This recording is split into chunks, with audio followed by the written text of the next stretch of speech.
Here's 5 common flexibility mistakes golfers are making when it comes to stretching for golf. Stretching and flexibility could help improve movement and restrictions in your golf swing and maybe help relieve stiffness too. But let's go through the 5 common mistakes golfers are making. If you found out maybe you do need to improve your flexibility, then number 1 is not stretching enough. You might do 5 minutes or a couple of stretches at the end of a workout maybe, or maybe even a couple of stretches after golf. And you might just do this once or maybe even twice a week. You need to do a stretch at least a couple of times a week, if not 3 or 4 times a week, to see progress over, let's say, 6 to 8 weeks.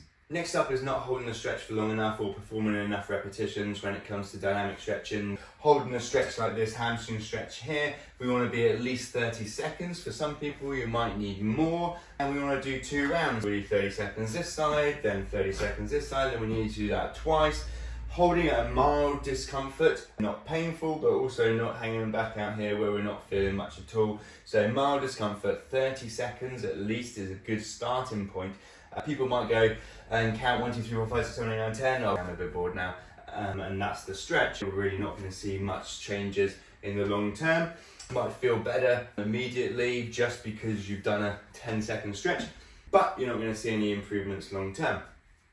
30 seconds at least. When it comes to dynamic stretches, let's say for like a leg swing now for hamstrings as well, we're really looking for at least 15 repetitions and using a good range of motion. Keeping moving into and out of position, and not just hanging out down here, but working through good range of motion to feel a bit of stretch on the hamstrings when we're doing this one, for example.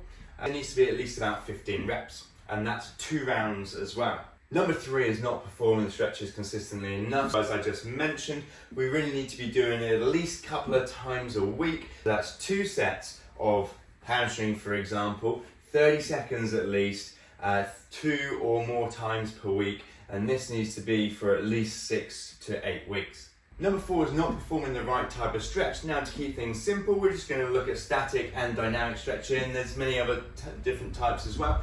But static stretching, for example, needs to be maybe at the end of a workout or away from golf practice and workouts.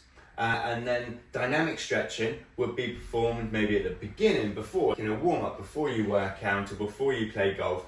Also, as maybe a sort of recovery mode, then dynamic stretching can maybe help promote recovery compared to static stretching, but it also depends on what you feel helps yourself too. So if you feel like you want to chuck a couple of static stretches in here and there in warm-ups and you feel that helps, then great, go ahead. However, dynamic stretching is more preferable. And lastly, number 5 is just assuming that stretching will help improve your flexibility alone, when strength training can be great for improving flexibility and range of motion, and also just exercises that can help improve strength, stability, positioning of joints can help improve or allow you to use more range of motion. For example, more range of motion around the chest by just doing a chest stretch or a lat stretch. We're missing out on maybe strengthening the shoulder blades and around the shoulder gird, or to have more control and stability maybe around the upper back, to then allow us to control this movement and use more range of motion.